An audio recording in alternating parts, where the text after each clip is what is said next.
Kubra Khan, such a pleasure to be with you. How are you? All good, thank you. Tired.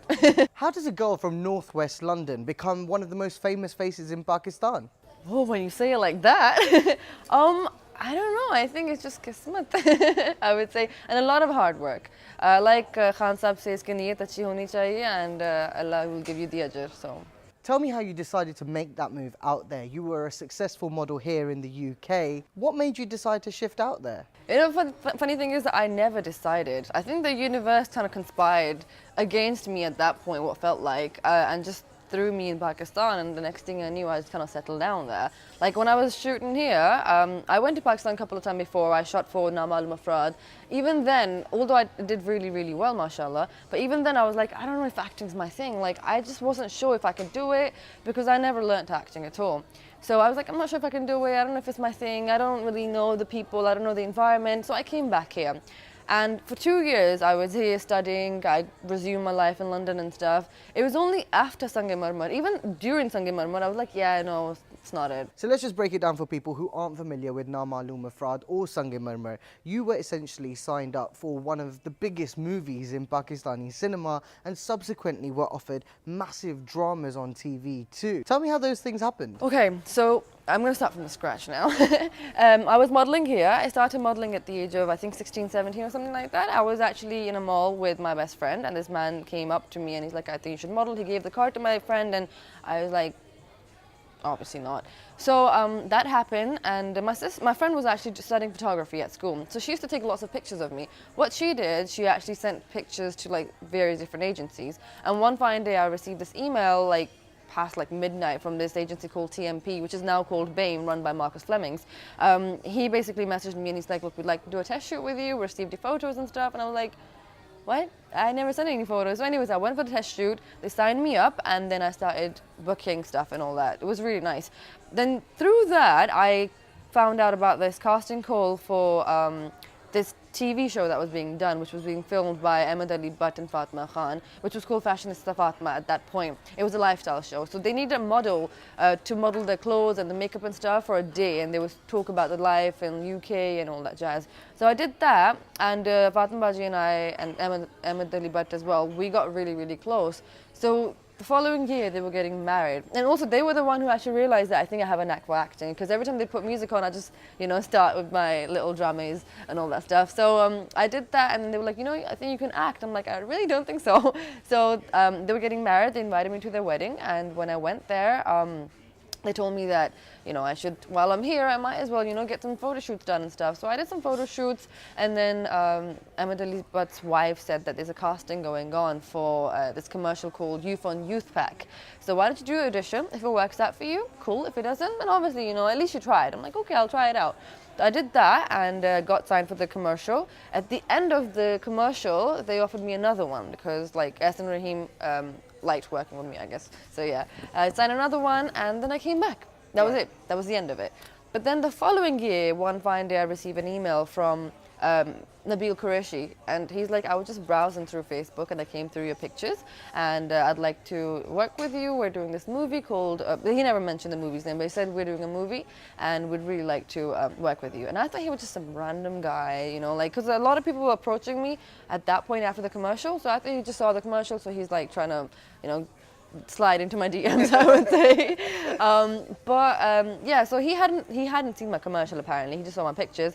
I didn't respond to him. Then he got back to me again. He referenced the commercial at that point, saying that I worked with Ehsan Rahim. I found out that you worked with him as well. I'm a legitimate guy, so just, you know, like, at least hear us out. I said, okay. So I did that, and I did the audition, and within 5 days, I was in Pakistan shooting for that. I shot the movie for about, I think, 15 days or so. And after the movie, I came back here again. I was like, yep, I'm done. I'm not doing this. This is not my thing. And for 2 years, I spent studying and working here and stuff.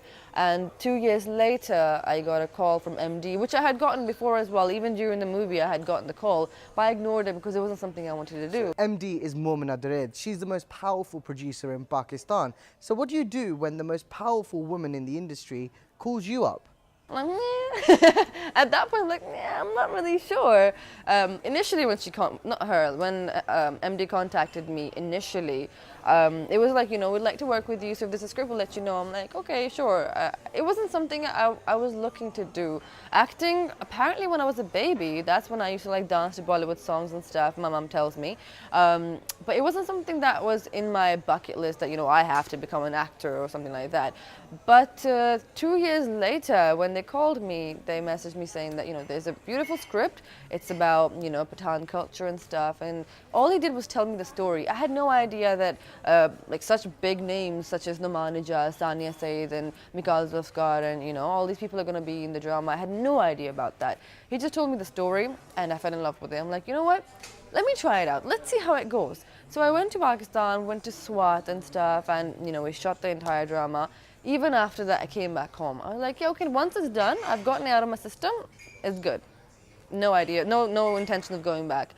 But then it just rolled. Like, it was like a snowball effect. Like, that happened, then Khuda Aur Mohabbat happened, then Muqabil happened. After Muqabil, I got the Chaska ho gaya, I would say. But it was more like what Muqabil and Sange Marmar did for me. It influenced so many people, and that was something I always wanted to do. I've always been known as a nurturer, I would say.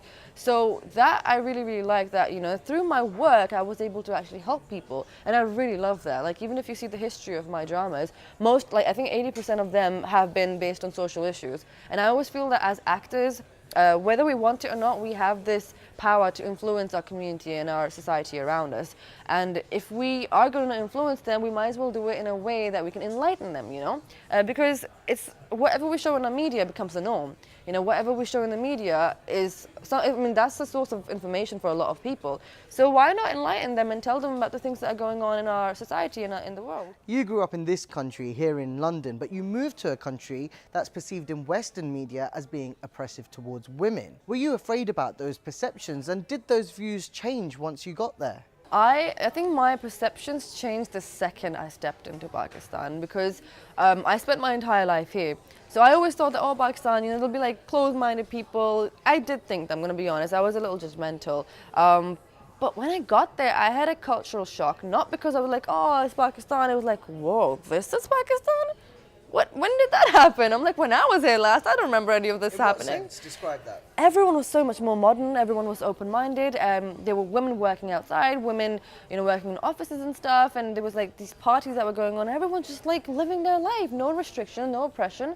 I was like, I don't remember this. This never used to happen before. Of course, at that point when I went to Pakistan for the first time, the elections were happening. So obviously there was this entire political issues going on. And you weren't allowed to get out the house and stuff. This happened as well. But when I went around this time, it was completely different. Of course you have these terrors every now and then, but life of a woman in Pakistan is, I wouldn't say it's definitely not, but it's not half as bad as it's shown on TV. Of course there are women who are oppressed. Of course there are women who have been suppressed and they have to stay inside the house. But one thing I've realized, once you decide that, no, I'm going to break out of this cage and I will do what I want to do in my life, and I want to make my family proud or myself proud, you can go ahead and do anything. What about the quality of life that you sacrificed here in London in exchange for your new base, which is Karachi? Honestly, I think I was talking about my work, I think my work passion just increased so much that it didn't matter. The first 11 months I stayed in guest house and hotels, and I would work like 15 hours, come back to a dark room alone, and I would get really, really depressed. For 11 months I had no family, no friends, and the people I used to work with as well, it was just at work. Because I would say I'm a bit of an introvert. Does it get lonely in Pakistan? Oh yeah, till date it gets lonely, very lonely to be honest. But it's okay because I have a very few number of friends who I can call mine. So if I get too lonely, I can just be like, I'm sad, talk to me, I'm needy right now. But yeah, it gets really lonely to be honest. There must have been a sense of validation, a sense of pride when you were offered a role in 2 of this Eid's big releases. In many ways, you accomplished what you'd set out to achieve. Honestly, I didn't have a target. Like I said, I didn't even have a target of becoming an actor at the first place. So I didn't have a target that, I have to do this and then, whatever happens. So there was a sense of achievement when I was doing the movies and stuff, but it was a lot more stressful when I found out they're releasing on Eid together. I was like, no, why? What am I going to do? Who am I going to promote? So that was a little stressful. But of course, there are 3 movies coming out, and 2 of them are my movies, and I own both of them fully, and I am proud. My mother's very proud, and she's hardly ever proud of me. Were your family apprehensive about you moving out to Pakistan? Initially, yeah, because I never decided to move. It just happened. Like Yeah, of it was course. just like a glide. Just A gradual process. yeah, exactly. So like I never decided on anything that I've done so far. It just happened, to be honest. So yeah, I remember telling her that, hey, I'm gonna go and do a drama in Pakistan. She's like, okay, that's fine. And then I was like, hey, I'm going again. Hey, I'm going again. For 11 months, I kept saying that, and she's like, okay. I'm like, Mom, do you think I should just like move there? Because I'm working quite a bit. I don't get a single day off. I only come home for like 5 days anyways. And I'd still do the same thing, but at least I would be at peace of mind in my own place. And she was very supportive about it. Honestly, without my family's support, my sister, my brother-in-law, my mother, my father, every single one of them, without them, I wouldn't be doing what I'm doing right now. You're the female lead in Jawani Phir Nahi Aani too. You're paired opposite Humayun Saeed, who's a massive superstar in Pakistan. The role that you have in that movie is much bigger than something you might have been offered if you tried your hand at acting here in the UK. Is that why you decided to work in Pakistan? Probably, yeah, probably not. No, that wasn't really the reason, to be honest. I think the reason I chose to become a part of Jawani Phir Nahi Aani, and you can ask Humayun the same thing, I was very apprehensive at first. I was like, I don't know if I want to do it. I don't know if I want to be a part of such an ensemble cast, because it does fade you out a little bit, to be honest. And it was actually Humayun who convinced me to do it, because the first time he told me, I was having dinner with my sister, and he's like, hey, I want to talk to you about a movie. And I was like, oh, okay. I'm like, is this JPNA too? And he's like, haha, I'll talk to you about it. I'm like, okay. And then he called me back. He's like, so there's this character, it's going to be opposite me and stuff. And a lot of people used to tell me, because obviously the thing is there is influence around you as well. People say a lot of stuff. So a lot of people were like, are you sure you want to be a part of JPNA? I mean, there's no like role for girls in JPNA and stuff. Look at the accusations of the first film. It was called vulgar, it was called misogynistic. You were joining a franchise that was known for offending women. Yeah, and they've taken a complete turn this time. When I read the script and when I spoke to Humayun and Nadeem Beg, the director, they really completely changed my mind, because this one's a complete turn.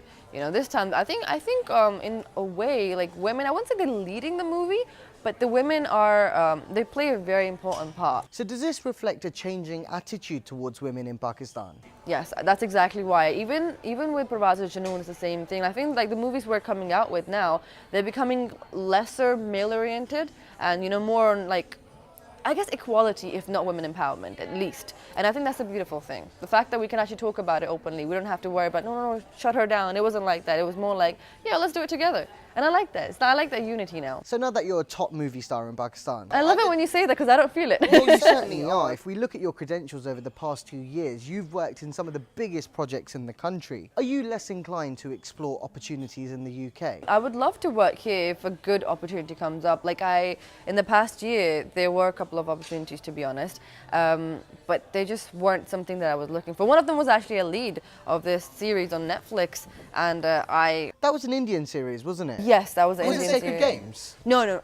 Was it? No, it wasn't. You said you played an Indian soldier in it, and that's why you didn't want to do it. So No, that's not the one. Yeah, that was like a era-based one. Okay, It's going to was be coming out soon. Maybe it was Sacred. No, it wasn't. I haven't watched Sacred Games, actually. I wouldn't know. Okay. I'm very curious about that, because That'd be interesting. I must ask you, Kubra, what do you miss most about living in the UK or being here in London on a daily basis? The thing is, what I missed about UK doesn't exist anymore. The fact that I could just go out to like Harrow or Central and not be recognized, and just, you know, be walking around with my backpack, my sketchbook, my camera, and my headphones, and not worry about like, oh, that's Kumbar Khan. Like, it's not that it happens too much, but it does happen now. Like, I can't just sit down at McDonald's sitting like this, you know, just listen to music. I can't do that anymore. So you've lost your anonymity here in the UK too? Yeah, exactly. And it's funny because I miss UK overall, I would say, and I feel like, you know, you miss UK when you start missing the tubes. I hated the tubes. I used to hate, because I used to travel by them so much, but now I'm like, I miss the tubes. And my mom's like, are you normal? I'm like, I don't know. Am I? Kubra, it's been a pleasure. Thank you so much.